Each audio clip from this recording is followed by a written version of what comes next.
Nainomdumak sa usa ka adlaw nga my wife told me about this story nga adto sila sa eskwelahan nga nagkamayada meeting nga may na parang may daw sa usa nga butang nga irang ging kukuan siya nga parang usa nga event nga tigda siya ginsingan nga kay bawal iton sa ira murag sarayo adto tama ba sayang bawal iton sa ira pero my wife responded nga answered that lady nga dili man sa bawal nga kasi mo itong di ba ang bawal nga diri bawal sa basta na born again ka na may mga bawal may ma-born again ka na ayaw pag born again kay may mga damo mga bawal so siring niya is not about sa mga sa bawal no diri siya diri man siton kaning sigon may choice siya iya iton talagang conviction sa iyang kalugaringon nga diri siya siton pero sumiring nga bawal waray siton sa aton nga bawal nga hindi diri kita siton nagawa na bawal pati diri bawal and we have like big issues nga gipapakianan naton bawal ba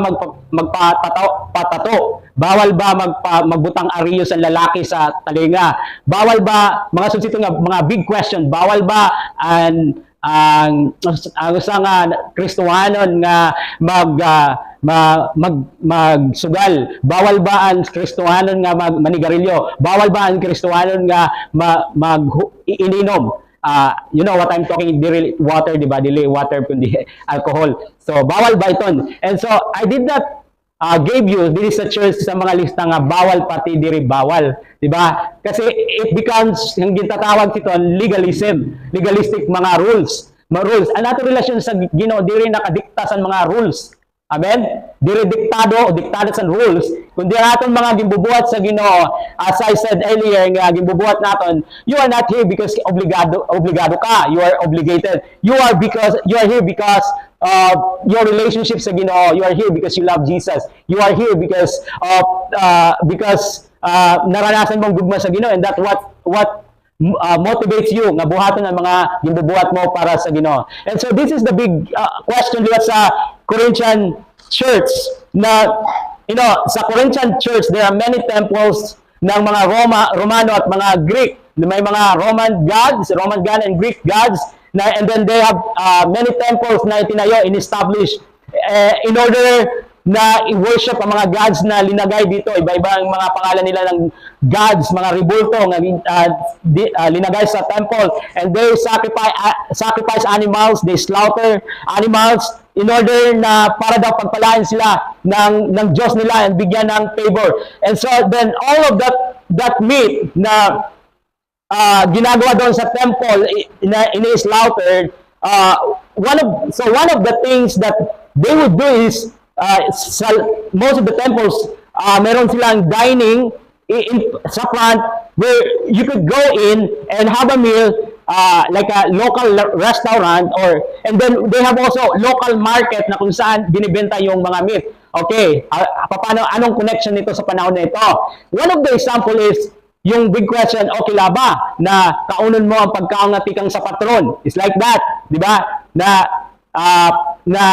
ang rason na kay ngano niin celebrate may karne, naghanda karne tungod sa patron. Okay? So, more than ang connection sa panahon natin, pero there are some other things na like what I mentioned earlier about sa pagpapatato, butang inin ariyos sa talinga sa mga lalaki or pag inom o panigarilyo. So, asya ito ng mga pangianaliwat nga nahimo na dito sa simbahan sa Corinto nga bawal nga diri mga bawal. And what we notice dito sa atong gimbasa, walay si Paul naghatag sa mga listahan sa mga bawal nga diri bawal. So because sa atong panahon actually ang pagitan nila sa mga born again Christian, ma-born again ka ngani damo na mga bawal nga tagaan ka sa mga rules, mga diri bawal. So amo ito ng interesting na topic nga aton pagharampangan yan nga aga. So, starting po of course, pero may magsisimula obviously sa verse 1. So, sabi ni Paul dito, ngayon, ipaliliwanag ko naman sa inyo ang tungkol sa mga pagkain inihandog sa mga Diyos-Diyosan. Alam nating may kaalaman tayong lahat, gaya ng sabi ng iba. Ang kalamang ito ay nagtutulak sa tao na maging mapagmataas. Subalit ang pag-ibig ay nakakapagpatatag. So, ano po ang sinasabi ni Pablo dito? So, here's the question na sinagot po ni Pablo kasi sabi dito sa English translation now concerning sa mga meat na ino-offer sa idol. So, mayroong transition na naman dito na topic, di ba? Last week, we talked about concerning, sinagot ni Pablo concerning about sa sex, marriage, singleness last time. Now, dito na naman sa chapter 8, another question sa mga believers sa Corinto concerning meat na ini-offer sa idols. So, last time, ulitin ko, it talks about marriage and singleness, sex and divorce. So, may mga tanong sila about sa relationship. Now, they got questions here in chapter 8 po about food sacrificed to idols. So, this is first century Rome. So, sa panahon ito, ang mga tao po ay sumasamba sa iba't ibang mga Diyos-Diyosan. Kilala po ang Rome na may maraming mga Diyos-Diyosan na sinasamba. So, what typically happens is that the Roman meat market, I said kanina na mayroon dinadala mga meat animals sa temples in slaughter, tapos may dalawa sila kaunan dito, but some of the meat binebenta sa local market. So people will go sa market and then of course they will buy sa mga hayop ng meat sa market. You go in this market and buy, but it was a Roman culture na in the Roman civilization, kapag sila po ay again, yung culture, sila po ay nag-worship sa temple. They have animals na dinadala nila, kinakatay nila, ino-offer sa idols, kinakain nila sa temple at ang iba binibenta sa market. Ano nila ito? Culture nila ito. So, now, you have Christians, believers, na nasa Corinto, mga bagong believers ito, na sumampalataya kay Jesucristo, and bibili sila ng meat sa market at dadalhin sa bahay. And iniisip nila, teka lang, itong stuff na ito ay inialay sa rebulto, sa templo. And so now, iniisip nila, ito ay masama dahil ito ay inialay sa templo. So, sasabihin nila, iniisip nila, may mga grupo sa church na ito, and I believe, obviously, ito po yung mga Hudyo na hindi kumakain ng karne, so mahilig sa karne, kumain ay mga mostly Gentiles, okay? Kasi mostly mga Hudyo, mga vegetarian yan. So mga Gentiles, karne norte. I mean, mahilig sa karne. So, now, ito po yung context para maintindihan natin. So, parang hindi maganda sa kanila, sa grupo ng mga may malakas ang conviction na hindi ka dapat kumain ng karne kasi inialay ito sa Diyos-Diyosan. So, para mas maintindihan natin illustration, halimbawa, namatron ka, okay? Tapos, nagdara ka, ang tawag sa atong bring home, nga tikang sa patron, karne, o pagdara, karne, may dadili karne.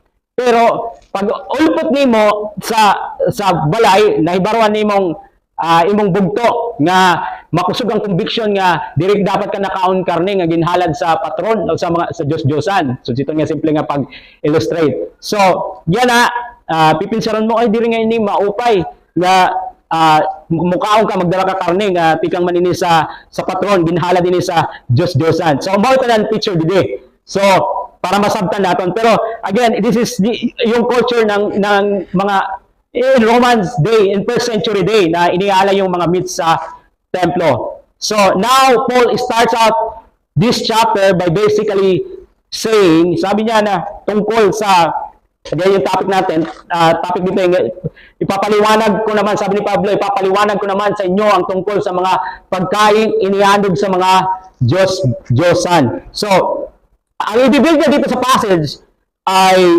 ito po. Kung naiintindihan mo ang patungkol sa Diyos at ang pagkakaiba ng mga false gods, hindi mga totoong Diyos. So if you have knowledge about the true and living God versus sa mga hindi totoong Diyos, ginawa lang ng tao. So alam mo ito, na kung sino ang totoong Diyos at ang Diyos na ginawa lang ng tao. Because, again, kung mapapansin nyo dito, yung word dito na Diyos-Diyosan nagsimula sa titik na maliit na letra o kahit sa English, gods. Hindi yan big letter, yung titik, G. Okay? Hindi po yung capital. Kundi maliit, G. Maliit, gods. Maliit na titik na G. And if you will compare sa true and living God na sinabi dito ni Pablo, mapapansin natin na capital G. Okay? Ang tunay at buhay na Diyos. Ito ang mga sinasamba ng mga pagans dito sa Corinto ay hindi totoong Diyos. Diyos-Diyosan nga po eh. Ginawa ng tao. Maliit na titik na letra nagsisimula sa maliit na titik na G. So, excuse me. So, hindi ito nag-exist na mga Diyos. Okay? Hindi ito mga, like sa panahon natin na Diyos ng tag-ani, Diyos ng tag-ulan, Diyos ng, yan po ay wala sa Biblia. Yan po ay ginawa ng mga pagans na devoted po sa, of course kita ang tawag dyan, na invade ng mga Romans, then mga Romanos. That's why we have this belief na patungkol sa ibang mga Diyos. Meron tayong iba't ibang mga sinasambang mga Diyos-Diyosan. And we actually, hindi totoo yan sinasabi ng mga taong ito. Isa lang naman sinasamba natin, pero marami silang iba't ibang Diyos na ginaampuan. Nakasabot ka? So, it contradicts sa statement nga, usa man lang natong Ginoo. But, sa pag-ampo, if you will observe, notice, iba-iba nilang ginaampuan. And I would tell this not to condemn them, but just to just say the truth na, you know, like, di ba, kay Mary, dapat kita nag-aampo kay Mary, kay mas labaw si Jesucristo. Sa iya, dapat kita direkta nag-aampo. Nangangaraw, nagre-request. Waray sa Biblia nagsiring, nga muagi ka na ka Maria, si Maria maghangyo kan Jesus para batununan imong pag-ampo. Okay? So, there's only one mediator, tagapamagitan. Siring sa 1 Timothy. And that is not Mary. That is the Lord Jesus Christ. That's why we don't pray sa mga deceased, mga patay na mga saints, at we don't pray through Mary. We directly pray kay Jesucristo. Nag-aampo kita kami sa atong pag-ampo, sa pagkatapos sa atong pag-ampo, in Jesus' name, Amen. In Jesus' name, Amen. Hindi kita nag-ampo, in Mary name, Amen. Okay? So just to tell you with love po, not to condemn or not to criticize, but I'm just saying kung ano po ang sinasabi ng Biblia na dapat mag-ampo kita sa ngalan ni Jesucristo. Ngang kan Jesucristo direkta kita nag-aampo. So again, back dito sa aton kikita, so they have many gods, dedicate nila yung mga meat, yung mga animals sa mga Diyos-Diyosan nito. And so, aram niyo ini, Paul said, if you have the knowledge na patungkol dito, you know na may isang Diyos lamang at ang mga gods na ito ay hindi ito mga totoong Diyos, ginawa ito ng mga tao. Okay? So he said, if you have that knowledge, don't walk around simply with saying that, you know, na may karunungan ka na sasabihin mo, ay gagawin ko ang lahat kasi maram naman ako nanoan kamaturan. Sisiring din ni Pablo, though you can, okay, may freedom ka, didak ang Kristo, because knowledge, you know, kung maaram ka na sining mga butang, pero pagbantay liwat, kay bangin ka, ang imong kaaram, it will make you prideful. Knowledge pop up, di ba? Sabi dito sa verse 1 tungkol sa pagkaing inihandog sa mga Diyos-Diyosan, alam na nating may kaalaman tayong lahat gaya ng sabi ng iba. Ang kaalamang ito ay nagtutulak sa tao na maging mataas. Subalit ang pag-ibig ay nakakapagpatatag. So, mao niyan, gisiring ni Pablo. So, the better thing is gugma. Kaya i-emphasize niya dito, the better thing is gugma. And to emphasize this whole thing in chapter 8 and actually hanggang chapter 9 ito, but this morning, tingnan lang po natin muna isang chapter kung paano dapat yung pananampalataya natin na hindi lang patungkol sa atin. Sinasabi ni Pablo, we should consider others also. Na hindi lang ang buhay Kristohanon nga pagtuo o Kristohanon nga pagkinabuhi diri mahitungod sa aton. Kundi we should also be considerate sa convictions sa iba o sa atong mga bugto. Forget about sa mga culture. So we have, like sabi ko kanina, like kung namatron ka para sa sito ng parang senaryo, tapos may dara ka nga karne. So usalit itong kapakiana o kilaban ang Kristohanon nga mamatron. So, again, ang desisyon ni Pablo dito, you must be considerate sa level sa imong bugto. Bahin maluya ang imong bugto sa niyang pagtuo, ngan ikaw manghinungdan na makatisod sa iya. So, love, gugba, dirila puro dide. Kay mo siring kay diri balito makaapekto ito sa aton kataluwasan, diri balito ito makaapekto sa naton na magkasala kita, mahugawan kita. Kay okay lang pagkaon man na, ampuan man nato na, Lord, limpyuhin nga pagkaon, bless this food. Pero si siring ni Pablo liwat, consider your brothers na maluyang pagtuo. Nga bangin ka makatisod. Consider them. Diri la puro didi, dapat may dakaliwat didi. Balanse. May gugma. So mo ni ang punto ni Pablo didi. So if you want your faith na maging tinuod, maging considerate kayo sa imong bugto o sa mga tao nga nagkikita sa imo. So you might have knowledge. You might say na no matter what you know the animals offered sa mga idols, hindi ito makakapagpadumi sa akin. So ito yung sinasabi ng mga believer dito na kumakain ng karne na inoffer sa idols. Pero sabi di ni Pablo, you should be considerate sa mga maluya and pagtuo. Mga dili pa ba mature. So you possess knowledge. Aram mo na ini, but this knowledge pop up. Gimbubuhat kasi ni kung waray gugma sa imong ikasita waray gugma, ang gimbubuhat sini is nagiging mapagmataas ka. So it's not enough na to just have knowledge sa mga spiritual na butang, kasi this little knowledge that you have can lead them to pride. Okay? At ang pride po ay pumapatay sa abilidad mo na gawin kung ano ang tama. Even if you're speaking sa tinod, then you're wrong in your prideful na posture sa nimong papagmataas na gawi, nimong pamustura. And so, you can still end up nga wrong. Alam nyo, maram ka man pinaka makuri nga yaknon sa atubangan sa tao, ang pinakamali, especially if you are so prideful nga nakasayop ka. Maligod mo admitar nga nakasayop ka, especially kung dako gud ang atong garbo sa atong kalugaringon. Kasi pride makes you think na permi ka tama, waray ka sayop. So pakuris ito makihampon sa mga sudsiton nga tao no nga diri mo admitar permi waray sayop, no. So pride is not winsome, di ka makaka-win sa katao. It actually ends up doing more na diri magiging maupay. It harms others. So we need to have this posture of humility, pagpapakumbaba. We need to have a humble heart po, mapainubsanon, kasi ang mapainubsanon nga kasing-kasing it allows us nga higugmaon na nga aton igkasitawo. So sirang dito sa verse 2 and verse 3, ang nag-aakalang may nalalaman siya ay hindi nakakaalam ng dapat niyang malaman. Ngunit ang umiibig sa Diyos ay kilala ng Diyos. The way na maging mapainubsanon kita is magstika nga i-develop po sa atong kalugaringon na kilalaon pa nato ng Ginoo. Kilalaon nato ng Ginoo nga makilala ang Ginoo pinaagi sa aton kinabuhi. So higugma sa madaling pinulungan, higugma ang Ginoo, and tuguti itong nagugma nga mag-overflow, mag-pour out sa imong kinabuhi ngadto sa lain nga mga tao. So dili naton we cannot approach them by just head knowledge. Kailangan merong heart din, balance dapat. Kasing-kasing gugma, heart knowledge.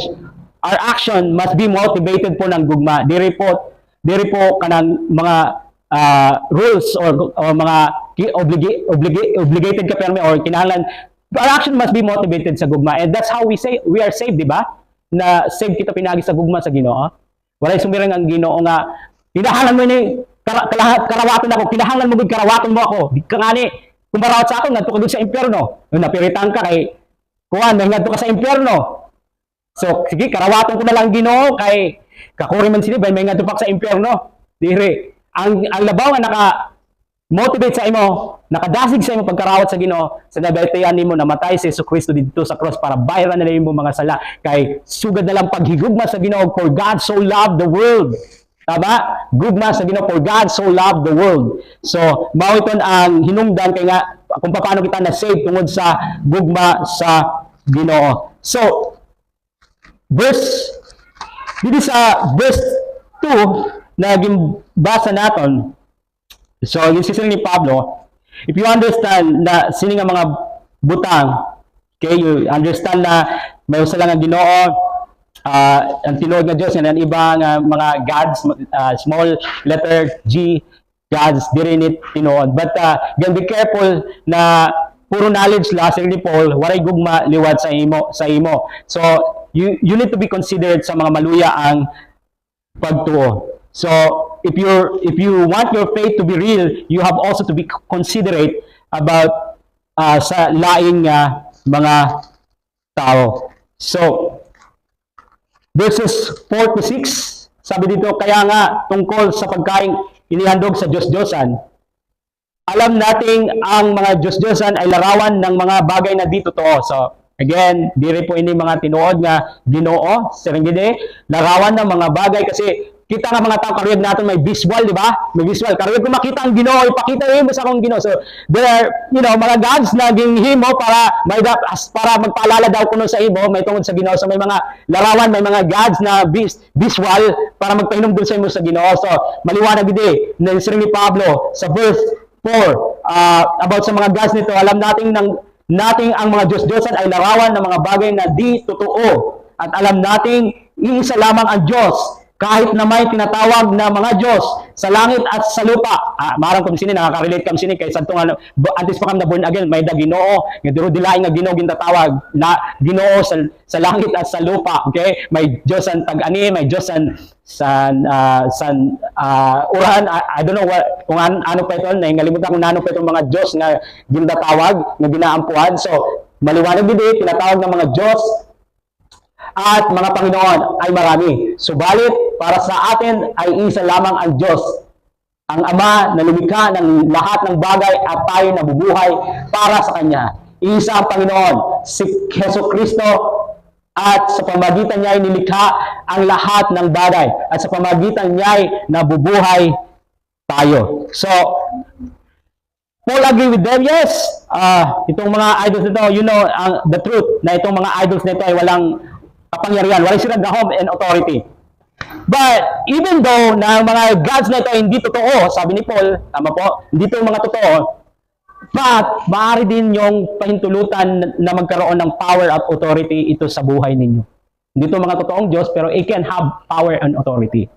What do you mean po, Pastor? We need to be aware na mga idols ay hindi lang po mga katulad sa first century, mga rebulto, and we also have that kind of idols sa panahon natin, mga rebulto, mga idols, mga iba't ibang Diyos na sinasamba, Diyos na tinatawag iba-ibang pangalan. But we need to be aware, or for some, you need to be reminded na ang idols ay hindi lang po mga rebulto, ginawa ng tao, kundi ito po ay mga bagay na mas higit na pinapahalagahan natin kaysa sa Panginoon. Yan po ang nagiging Diyos-Diyosan natin sa buhay natin. Mas higit sa relasyon natin sa Panginoon. Yan po ang nagiging Diyos-Diyosan natin sa ating buhay. Let me illustrate, let me make it simple po para mas maintindihan natin. Remember, ang Diyos-Diyosan ay ang mga bagay na mas pinapalagan natin kaysa sa relasyon natin sa Diyos. At ito, ang pinapailintulutan natin na magkaroon ng authority at power sa buhay natin na mag-control sa ating buhay. Diba? Kung saan hindi na ang mas mahalaga ang relasyon natin sa Diyos ang nagpapagalaw sa ating buhay, kundi ang mga bagay nito. Like what? Kung mas mahal natin ang social media kaysa sa Bible. It can have authority, power sa buhay mo. You don't pick up your Bible, ano na may power at authority sa buhay mo? Social media nang hawak mo palagi. That is your idol. Diyos-Diyosan sa buhay mo na mas mahalaga kaysa sa relasyon mo sa Diyos. What else? Kung mas mahalaga ang pamilya mo kaysa sa Panginoon. For example, hindi ka na nakasimba kasi siguro magbantay ka bata. Kay magbantay ka sa imong anak, ako, diri na, mao na hinungdan, nawa ka na nakasimba. Or mas mahalaga sa iyo ang school kaysa sa church. It has authority. We are not legalistic, okay? Kung may importante sa paaralan, okay naman. Pero kung may paraan naman, okay lang naman na ma-miss mo yung school at saka mas importante ang church, ay pwede naman yata, and you can, it is possible for you, then that's good, praise the Lord. Pero binaliwala mo lang church, na alam mo naman na pwede ka naman maka-exit sa school. Pwede naman, hindi naman maapektuhan ang grado mo. Pwede naman magawa ng paraan para hindi lang mismo ang church. there are some other things na maging Diyos-Diyosan ng ating buhay na mas pinapahalagan natin kaysa sa relasyon natin sa Diyos. Okay? Idols are not just mga rebulto. Idols are anything na mas linalagay natin ng higit, mas mataas, mas pinapahalagan natin kaysa sa relasyon natin sa Diyos. So we need to be aware of that. Be careful sa ating buhay. Make sure that we are putting God on the throne of our hearts. We are putting God on the throne of our hearts so that we would not face this na itong tayo po ay naka-bandage, tayo po ay nakakulong, itong mga bagay nito may control sa atin. Pinapahintulutan natin na magkaroon ng power sa ating buhay, authority, imbis na ang Panginoon lamang magkaroon ng authority sa ating buhay. Does it make sense po sa ating pag-aaral? So anything that we place above our relationship with God ay mga idols, mga Diyos-Diyosan sa ating buhay.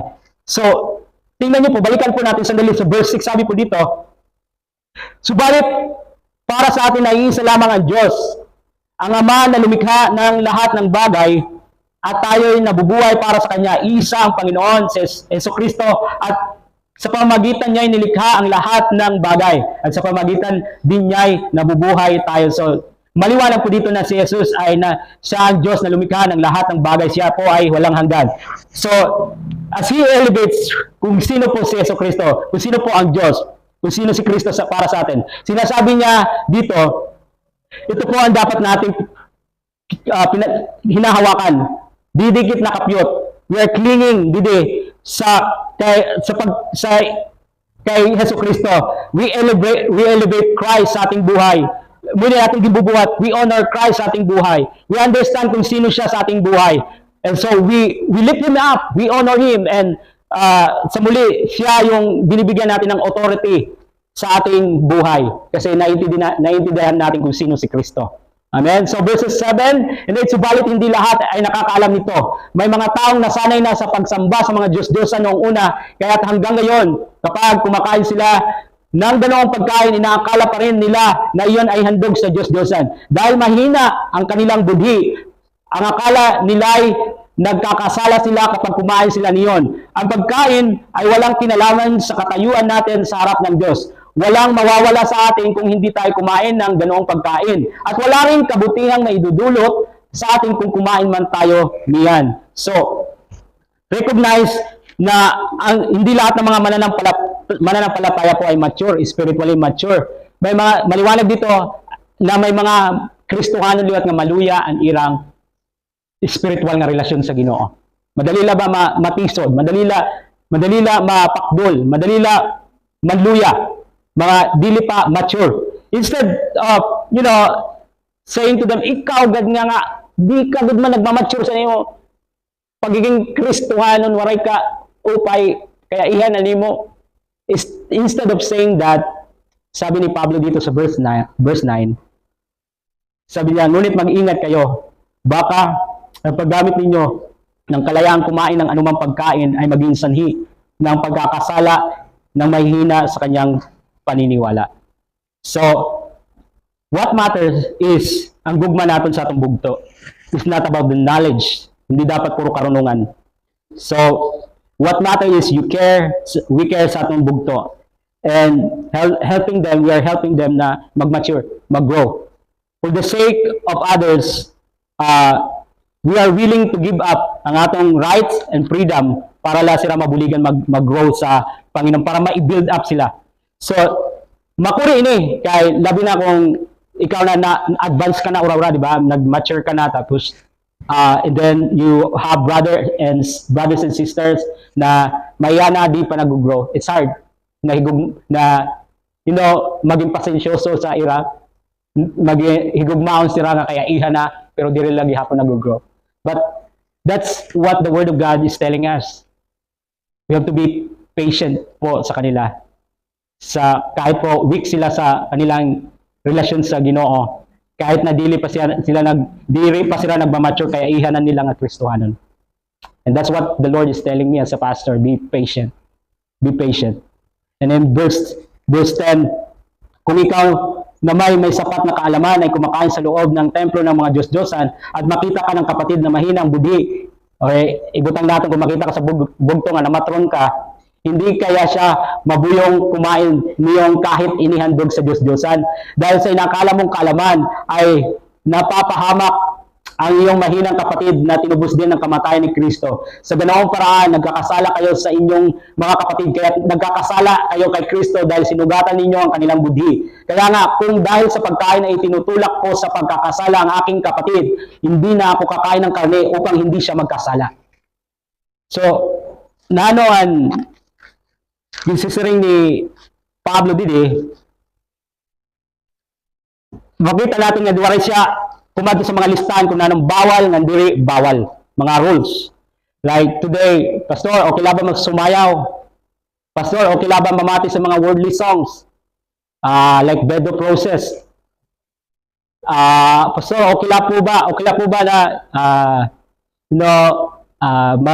mag-watch ng movies like horror? Kasi demonic daw yun, demonic. Di ba mga ganyan na mga tanong? So, okay lang ba pastor nga mamatron ko? Okay lang ba pastor nga mag-inom ko? Okay lang ba na mag-smoke ko? So Paul did not go to did not do a list of what you can do and what you can't do.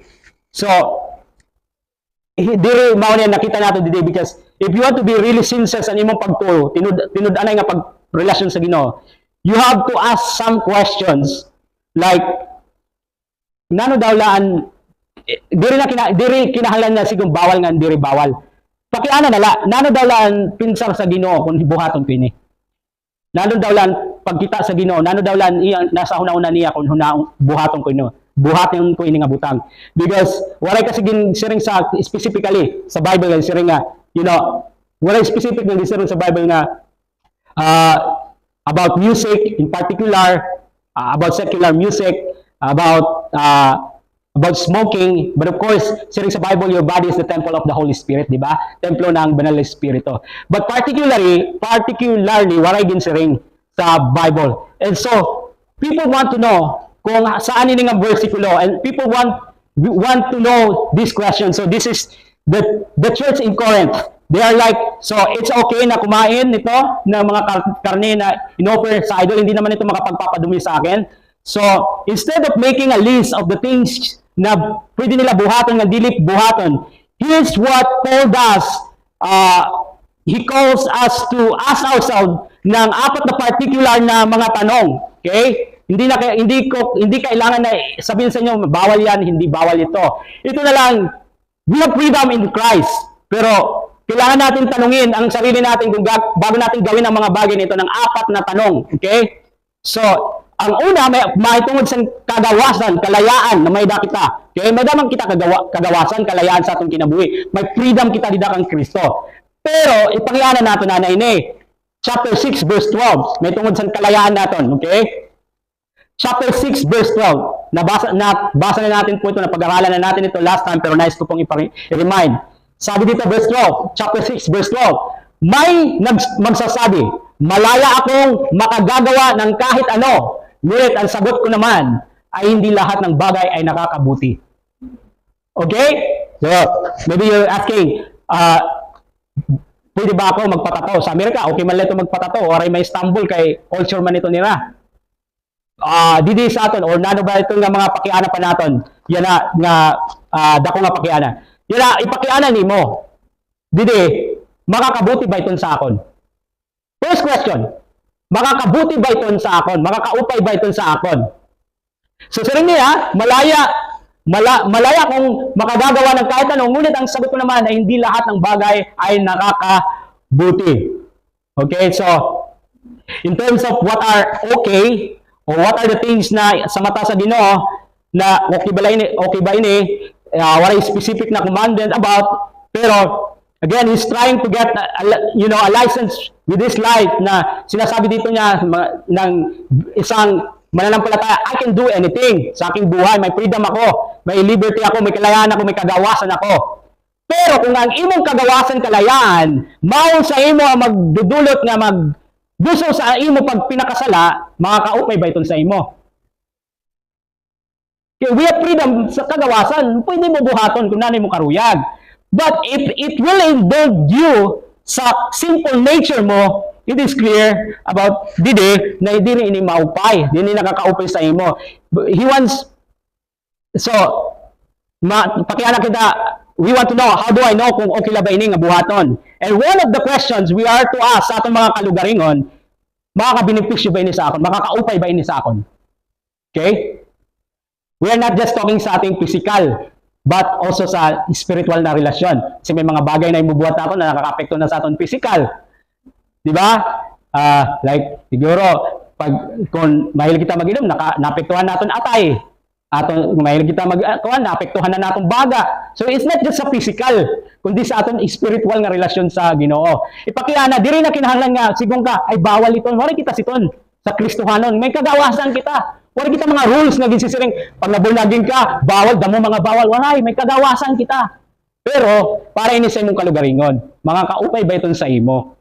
Sa imo physical, ngan sa imong spiritual nga relasyon sa Ginoo. Para man itong sa imo liwat, sa imong physical nga sa relasyon nimo sa Ginoo. Okay? Kaya, ngani, kung may mangyayana sa iyo, siguro, bawal itong sa iyo, ano? Diri. Waray itong sa amon, bawal nga diri, bawal. Ang kwan lakay, mga kaupay ba iton sa akon? Pa, imo itong kalugaringan nga conviction, imong kalugaringan nga choice, kay maaram ka nga dito makakaupay sa imo, physically, nga sa spiritual na relasyon mo sa Ginoo. Amen? So, mo itong didahan punto. Panduha nga butang, kaya nga nawaran kita bawal, malistahan bawal nga diri bawal. Kita ni Otto sa verse 12, balikan natin. Kanina, mga kaupay ba iton sa imo? Padayon kita. Maaari ko rin sabihin, malaya akong gumawa ng kahit ano, ngunit hindi ako magpapailipin sa anumang bagay. Panduwa nga pakiana. Could it control me? Kukontrolin ka ba siton? Magiging addicted ka na ba siton? Addict ka na siton nga butang. Mao na nagmando, nagkontrol sa imong kinabuhi. Pero balikan natin dili, kukontrolin ka ba siton? Ito na yung pakiana. Na siring didi, ngunit hindi ako magpapaalipin sa anumang bagay. Anumang bagay na inaalipin ka, pinapasunod ka, na kung di na ang Ginoo, ano imong gintutuman, kundi ito na butang, alipin ka na siton, addicted, bondage ka na siton, diri, siguro ito makakaupay, balik na lang sa una. No? Mabalik sa una, may connection ni siya. So, kung ini nga butang, na itatabo na sa atong kinabuhi, tutugutan naton ini sa atong kinabuhi na diri na nakakaupay sa aton physical, sa atong relasyon sa Ginoo, nga ginko-control na kita, nagiging addict na kita sini nga butang, diri naton ginagamit sa tama natong kagawasan, freedom dida kang Kristo. We are misusing our freedom. Ang kalayaan diri tagaang kakalayaan pag pinakasala. Ang tinuod nga kalayaan, tagaang kalayaan para magkinabuhi para sa kimayaan sa Ginoo. So, kung magkukontrol na ngani na ini sa imo, di rin na maupay. It may be okay, napalagay ko, okay, sigun nimo okay, but if okay, doesn't make it right, if I could become a slave to it, kontrolado na ako, uripon na ako, di rin okay, di rin ni maupay. It may okay, but if it has potential na kontrolan ako, maging addictive, is not good. Not good. So, ayaw gamitan imong kagawasan, kalayaan, if it has potential na kontrolon ang imong kinabuhi. Nalugod, di na ang Ginoo, mao na susunod sa imong kinabuhi, kundi ang mga butang na mao na nagkontrol, nagmando sa imong kinabuhi, di rin na ang Ginoo. So, now, pangatlong pakiana, kaya nga ni, utrong ko, wari kita sa mga rules nga bawal nga diri bawal, balikan natin sa chapter 8, verse 9. Pantulong nga pakiana.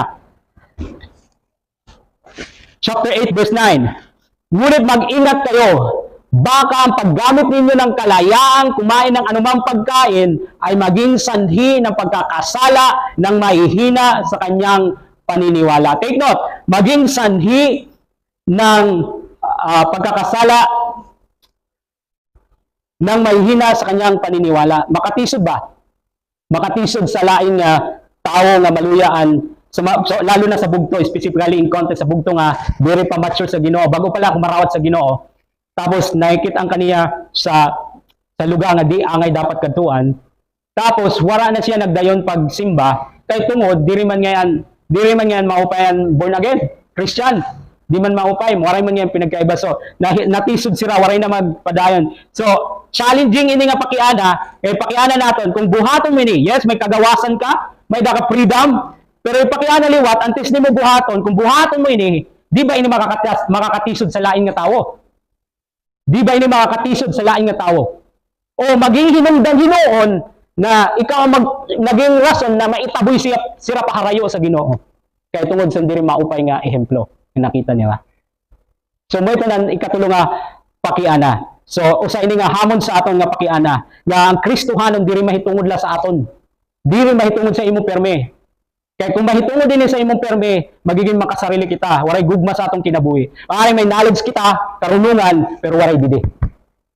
So, magiging bad witness na sa iba, and though I know na it's cool, maupay, para sa akon, pero kung ini makakatisod sa lain nga tao, I need to take them to consideration. So, in essence, sinasabi ni Pablo didi, may mga maluya pa sa spiritual. May mga bugto nga maluya pa, diri pa mature in context. And wala pa sila knowledge. So sinisiring nila, okay, pwede ka kumaon man ngadto sa templo. Pwede mo kaon, di man may makaka-apekto. Or for example, i-illustrate natin sa pwede ka mamatron. Pwede ka man magkuhan, kumaon sa pagkaon.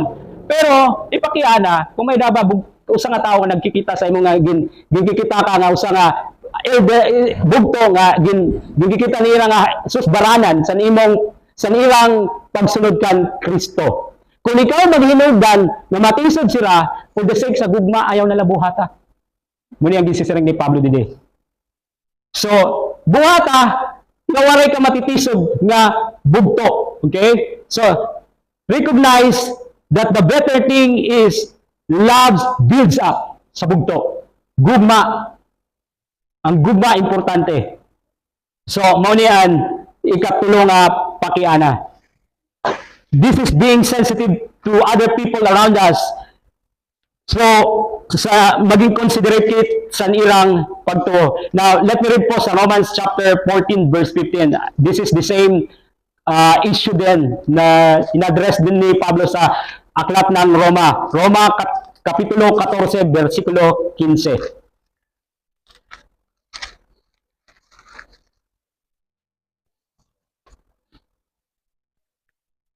Kaya, kung dahil sa kinakain mo ay natitisod ang iyong kapatid, hindi na ayon sa pag-ibig ang ginagawa mo, huwag mong ipahamak ang taong tinubos na ng kamatayan ni Kristo dahil sa iyong kinakain. And another, sa verses 19 to 21, dito the same chapter 14, kaya lagi nating pagsikapang gawin ang mga bagay na makakapagdulot ng kapayapaan at makakapagpapalakas sa isa't isa. Huwag ninyong sirain ang ginawa ng Diyos dahil lamang sa pagkain. Lahat ng pagkain ay malinis at maaaring kainin. Ngunit hindi mabuti na magkakasala ang iba dahil sa iyong kinakain. Mabuti ang huwag nang kumain ng karne o uminom ng alak, gumawa ng anumang magiging sanhi ng pagkakasala ng iyong kapatid. So, again, it's not about the rules. About sa bawal at hindi bawal. Walang ganon. May kagawasan kita pero ipakianan naton ang tulong nga butang antes naton buhaton ang mga butang karuyag naton buhaton. So as may daba tao nga matitisod kung buhaton ko ini, magiging bad witness ba ako sa kanila kung buhaton ko ini. So if yes, give up your rights. Give up your freedom for the sake of love. Does it make sense po? May karapatan ka, buhaton mo ito. May kalagawasan ka. Pero kung makatisod ka naman i-give up for the sake sang gugma. Amen? For the sake sa gugma. Ikaupat na pakiana, antes ni mo buhaton, may kagawasan kita mga kabugtuan, may freedom kita buhaton kung nano atong karuyag. Pero, chapter 10, pakiana liwat naron, chapter 10 verse 23, 1 Corinthians chapter 10 verse 23.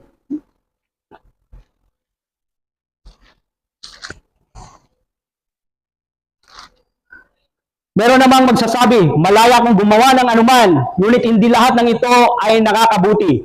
Malaya akong gumawa ng anuman, ngunit hindi rin lahat ng ito ay nakakatulong. Sa English, edify o nakakapagparig-on. Kung buhaton ba ininakon ang pakiana, does it edify po ba sa aking pagtuo? Nakakapagparig-on ba ini? O mas lalo hinuon na nagiging rason para direct mag-grow sa nakon pagsunod, akong relasyon sa Ginoo. So, he's asking in terms of other people, will this build up sa other people? Makakatulong ba ito para maparig-on ko akong bugto? Or will this have the opposite? tisod ak hinuon mao hinungdan nga sira maluluya o mawawara dida sa Ginoo.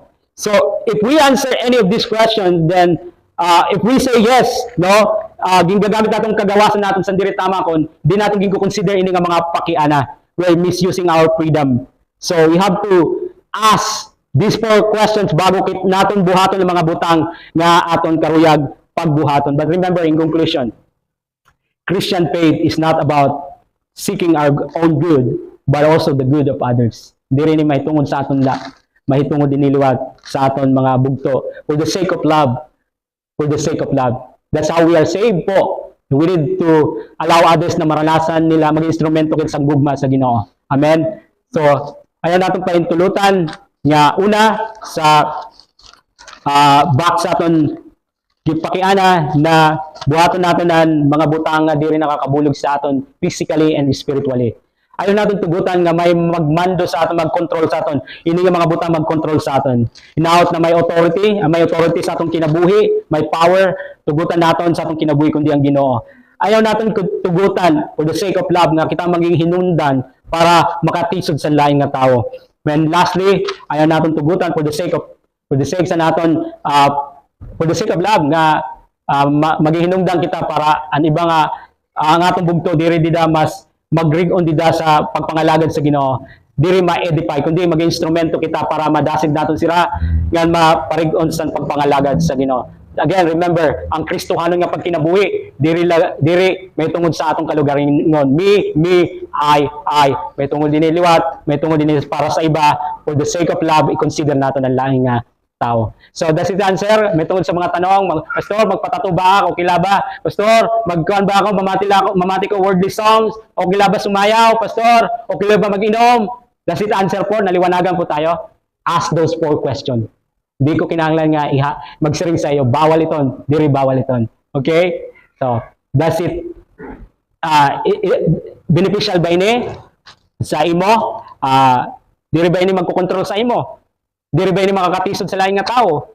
Yan, makakapagparigon ba ini sa imong bugto ngan sa imo? Ipakiana.